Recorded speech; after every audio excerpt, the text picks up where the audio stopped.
changing I understood I can't be around all of these destructive people. Yes. I have to take myself out of that circle and put myself, at the time it was by myself. Yes.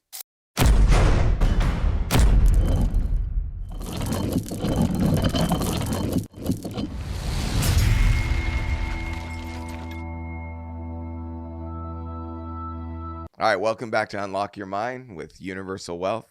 I'm Andre Pennington, one of your co-hosts, with my good friend, business partner, and phenom Jason Beauvais. What's up, Mr. Andre Pennington? What's going on this morning, man? Good, dude. All right, so we're going to be talking about your inner circle, right? And the importance of having a strong inner circle. Jay, kick us off. Yeah, so I think one thing we were talking off camera real quick is really just focusing on, really inner circle can be construed different ways, but really, who do you allow to influence your mind, right? And one thing I love that you said, and you'll talk about here in a minute, is you're like, man, this is kind of tough for me because I'm always the one setting the pace. Like in my mind, I'm like, man, I want to be the one that sets the pace that people can attract their mind. But whether you're setting the pace or you're someone that's trying to, you guys are watching the show and you're like, man, like you're trying to find your way, right? Who you're around, right? And how they think will 100% dictate where your life's going to go. There is no ands and buts about it, right? If we were, and we've been around some solid people in our life, we've been around some people that nag all the time, right? But if you're consistently, and especially let's talk about business today. I want to stay locked on business and entrepreneurship, right? And this is very important in this space. It goes into all areas of your life, but who you're around and the way they carry yourself. And we were just talking off camera about certain people that have all the potential in the world and they're floundering all around. Mm-hmm. And it's the way that they think. It's not that they're not gifted, right? You put them on in front of here and on a mic, you're like, holy crap. But then behind the scenes, whether they're putting themselves in a corner by themselves or who they're hanging around every day, who you're around reaffirms who you're going to become. And I think both of us have done very well with this. We're very good at saying, okay, this person's not good for my life, so I'm not going to listen to that. And then I'll say real quick for me, and I'll pass this to you because I like how you talk about, because I think we're both have this sense of we're the ones setting the tone so we can set the mind. Right. But I just remember, when I was starting on my entrepreneurship journey and I was getting after it, right? Like I started to put myself around people that were positive. I started to put myself around people that were talking like we talk now. We're the 1% of the 1%, right? Like you said to me the other day, I say it every morning now, like it's just something that feeds, but I started to put myself around people that they were vision stretchers and they started to think that way. Right. And it started to indirectly, my vision stretching got bigger, the way I thought got bigger. So I just think who you allow to influence your mind will dictate your future. And sometimes it's like a slow drip on the negative stuff, but eventually keeps you there. But you get around vision stretchers and you let your mind go there, it grows super fast. So what's kind of your take on that? Yeah, no, I obviously agree. Yep. I think in my own journey, I've been the vision stretcher for myself. I agree. And I haven't latched on to somebody in terms of pure leadership. But as I think about it, when I was that initial wave of changing, I understood I can't be around all of these destructive people. Yes. I have to take myself out of that circle and put myself, at the time it was by myself. Yes. In my own positive space, someone who wants to grow. And then I was thinking as you were talking, and then you start getting more positive people attract to you. Ah, that's the key. Right? And then it's a conscious choice not to go back. Because we're pulled based on the energy we're used to. Fact. Right? So the thought I'm literally thinking, which I've shared on a different episode, was when I was finally in law school, one of those destructive forces asked me for a ride. And on that day, I was being shot at in the streets of Los Angeles because I made that one bad decision. Yes. Right? So it's you change your circle and then it has to actually change. Right? And your old ways, you have to, I want to say fight against, but accept that it doesn't work anymore. Something you said is very powerful. And when you hear the word change your circle, it's like you're walking around like, oh, I'm going to grab you from organically as you grow and you start to get around people, right? So it starts internal. I love what you just said. And this had to happen for me too. I guess when I said it the first time, I wasn't just running, internally I said, okay, this is the person that I want to be. I want to be someone of value. I want to be somebody that could influence people. I want to be someone that, if like you say too, and we have this thing together, mm-hmm. if someone's doing something wrong to somebody else, I want to be the one to step in and I can help them, right? Like, and then when I started to internalize that, God started to send me certain people, right? Yes. And they come at the weirdest places. I literally called you yesterday. We were talking, and I'm like, bro, I'm so thankful I met you in the break room. I mean, everyone was waiting for at the conference, at a business expo. Bro, I met you in a freaking break room, and I'm so thankful because I didn't know the quiet dude sitting in the corner just taking a break from his day-to-day activities, like had the same energy brewing in me. But because I was asking for it, it led me to you in that moment. I agree this. I believe this stuff, law of attraction. I believe all of it, like like attract likes, right? Your mind attracts other minds. So like, I'll say this for you. If you're an entrepreneur right now and you are struggling over and over and over and you keep failing, when you have examples of success around you, it's your mind. You are somewhere when no one's around telling yourself that you don't deserve it. I can't win. Nothing works out for me. And you're self-destructing yourself. Now on the outside, we could all walk around the outside and be like boisterous and show this. But inside, your innermost thoughts become your outer world. They say it all the time, right? So say that again. Your innermost thoughts become your outer world. Absolutely. So if you're sitting there by yourself, and that's when it gets you, dude, that's when you, and then the reason I say get a good circle around you is because when you get a good group of people that you allow to groom your brain, those times when you're by yourself, you start telling yourself that storyline. You're not telling yourself the negative thoughts anymore. You're like, bro, I kind of said it lightly real quick, but you said something the other day, like, dude, we're the 1%ers of the 1%ers. And it's every single day, I have gone home since that day. And in the morning when I do my affirmation, I say, I'm a 1% of the 1%ers. And I just walk different, bro. Like the floor seems softer. Like, I don't know. Right. But then God will send them a clear message of what that's supposed to be like. And I know you're feeling the same thing because it's this journey, but instead of me sitting there being like, man, this sucks. Life sucks for me. Even if when you get around the group that's supposed to grow you, you get annihilated by them because your inner being can't be around them. And then you do weird stuff and we don't see you ever again. Right. So I don't know if you want to add it, like touch on that, but I want to touch on a couple topics. Your innermost feelings become your outward life. And I just look at people and I can see their outward life and I know what you're thinking when no one's around. I can dictate it right away. And then we talked about this, like you can help people so far, but eventually they got to take that path. And you mentioned you had to be by yourself for a moment to grow it. So go ahead. What do you got off of that? Well, real quick on that point. So I had to be by myself because I was in such a toxic environment. Yep. There was nobody to emulate, right? So the first step was by yourself, and then I latched on the people that were doing the things that I wanted to do in spirit and energy. Like my first mentor was an instructor at Cal State Fullerton. Yeah. He was a lawyer and he didn't know he was my mentor, but I did. I was hanging on to every word he said in class, and I would stay after class and I would listen to him.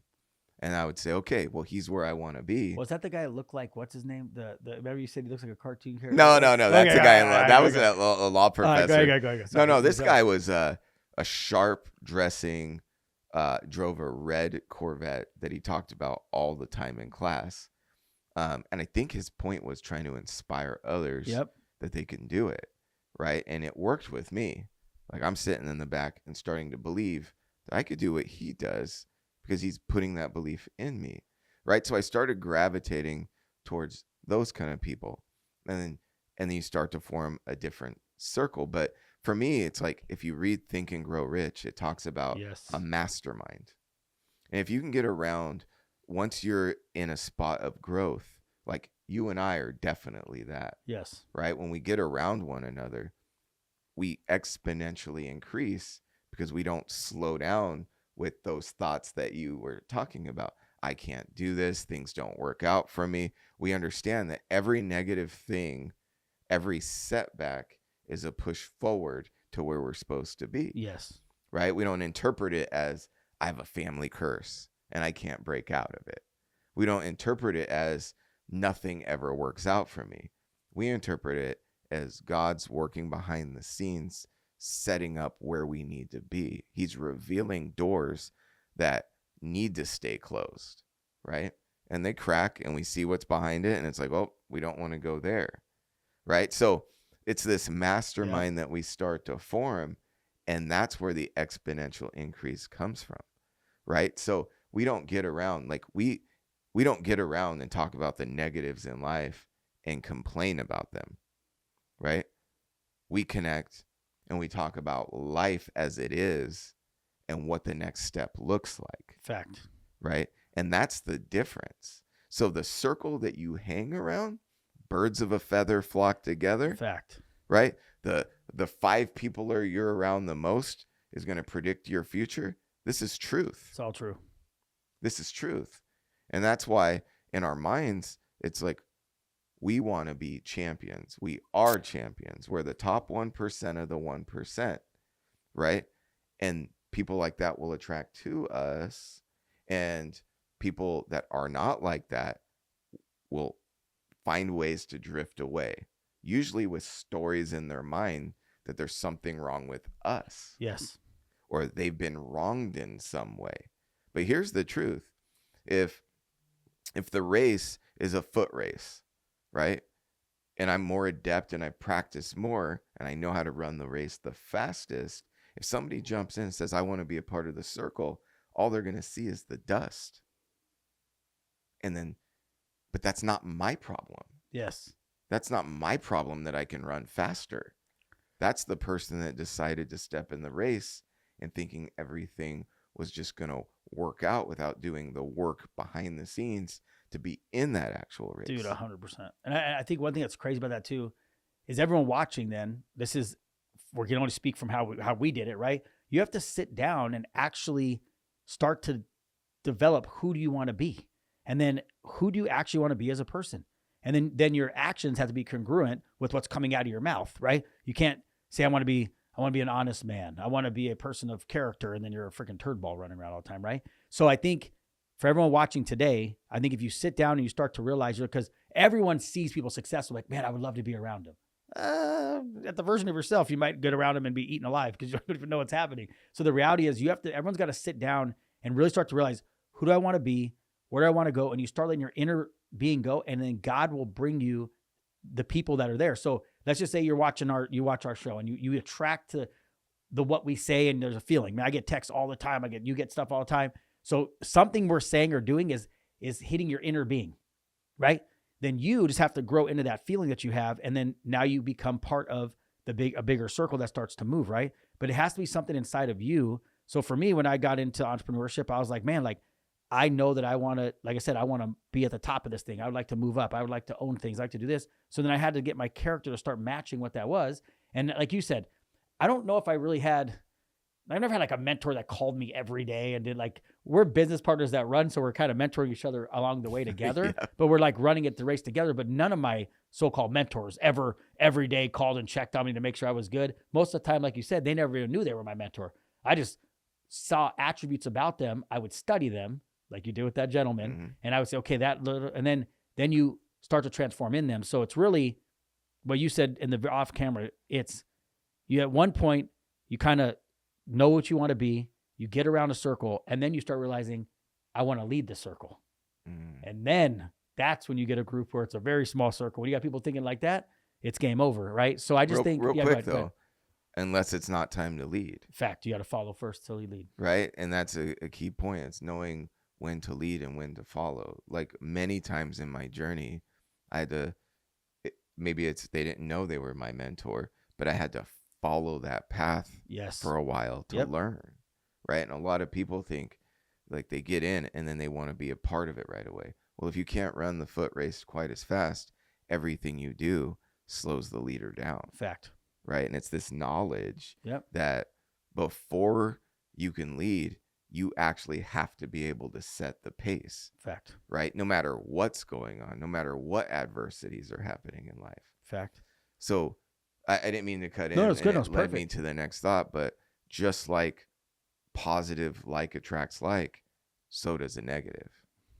And you have to recognize which cycle you're in, right? So the key for the day is be aware of how it works and consciously take control of the circle you want to be in, right? Evaluate yourself first. If you're not the person that's setting the pace, get in a circle that you have a pace setter, right? And follow exactly what they do until you're winning that foot race. then you can reevaluate, right? And if you are the pace setter, then work on your character. Bring other people up with you. Be willing to share the techniques that you went through, right? Share them in full so someone can reach their full capacity. So if they have the ability to win the foot race, they can actually do it, right? And that's how we grow as a people. I love it, bro. That's it. Hey, that's the best final word, and that's it. You want your circle to grow, like attracts like, negative attracts negative. You get to decide what you want for your life. Very simply said. Boom. All right, bro. Thanks, man. Love you, bro. Woo.